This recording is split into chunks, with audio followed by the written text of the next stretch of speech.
এরপরে সম্পদ আপনার বন্টন করার যে নিয়ম কোরআনে আছে বন্টন করা লাগবে। এগুলো সব আল্লাহর নির্দেশ, নবীজির মাধ্যমে আল্লাহ জানিয়েছেন।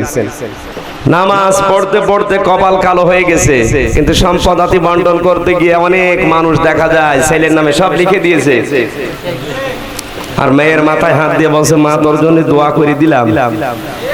এটা নির্ভেজাল শয়তান। তুই তো দোয়া করবি ওর জন্য, ওকে ফাঁকি দিলি কেন? তোর উপর নির্দেশ ছিল ইউসিকুমুল্লাহু ফি আওলাদিকুম লিযাকারি মিসলু হাযিল উনসায়াইন। আমি আল্লাহ তোকে নির্দেশ দিলাম, ছেলে মেয়ে যা আছে আমার নির্দেশ মতো সম্পদ বন্টন করবি। এক ছেলে 2 ভাগ পেলে মেয়ে 1 ভাগ পাবে। এই নির্দেশ কার? 16 সালে হজে গিয়ে অনেক অভিজ্ঞতা পেয়েছিলাম, তার বাস্তব একটা। কাবা ঘরের গিলাফ ধরে কাঁদতেছে। পরবর্তীতে তার চাচাতো ভাই ছিল সাথে, জিজ্ঞাসা করলাম এত কাঁদে কেন? বলে আসার সময় সব কিছু ছেলের নামে লিখে দিয়েছে আর মেয়ের মাথায় দোয়া করে দিয়েছে, এখন কাঁদতেছে। কাবার গিলাফ ধরে কেন? আরশ ধরে কাঁদলো আপনার মাফ হবে না যতক্ষণ ওই মেয়ে জমি ফেরত না দেবে। শরীক ফাঁকি দেওয়া মানুষ বগুড়ায় আছে না নেই?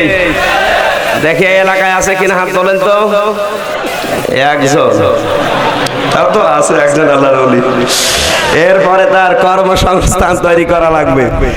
শুধু কুকুরের মতো জন্ম দিলেই হবে না। কুকুরের কি ফ্যামিলি প্ল্যানিং আছে? জন্মের মতো হয়। আপনার যদি ওই রকম হওয়াতে বলছি না, আপনি সন্তান জন্ম দেওয়ার পর একটা টার্গেট নিয়ে তাকে যোগ্যতা সম্পন্ন যেন করানো যায়। আপনার ছেলে ভিক্ষা করে বেড়াবে, এরকম সন্তান জন্ম দেওয়ার চাইতে না দেওয়াই ভালো। এই জন্য তার কর্মসংস্থান তৈরি করে দেওয়া লাগবে, এটা বাবা মার দায়িত্ব। এরপরে তার জন্য দোয়া করা। অনেকগুলো পয়েন্ট আছে। আমি যে কথাগুলো তিরমিজি শরীফের হাদিস, এই যে পয়েন্ট আকারে বললাম, বাস্তব জীবনে এখন কি এগুলো হচ্ছে?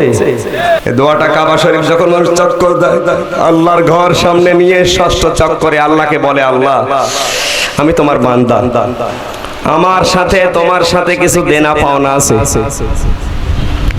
আমি তোমার কাছে যা পাবো বান্দা হিসাবে তুমি সব আমাকে দিয়ে দিয়েছো, কিচ্ছু বাকি রাখোনি।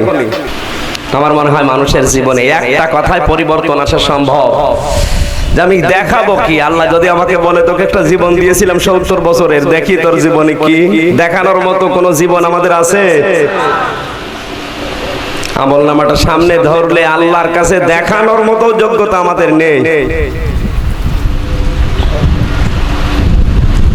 সেরকম কোনো কিছু বাকি রাখি না, সব নষ্ট করে ফেলেছি। এই জন্য আল্লাহর যতগুলো অধিকার আমার উপরে, একটা অধিকারও আমি আদায় করতে পারলাম না। আজকে যেন একটা চিন্তা ভাবনা আমাদের মাথায় আসে। এই উদ্দেশ্য নিয়ে আমার মনে হয় কর্তৃপক্ষ এই মাহফিলটার আয়োজন করেছে। আল্লাহ যেন সাকসেস করেন।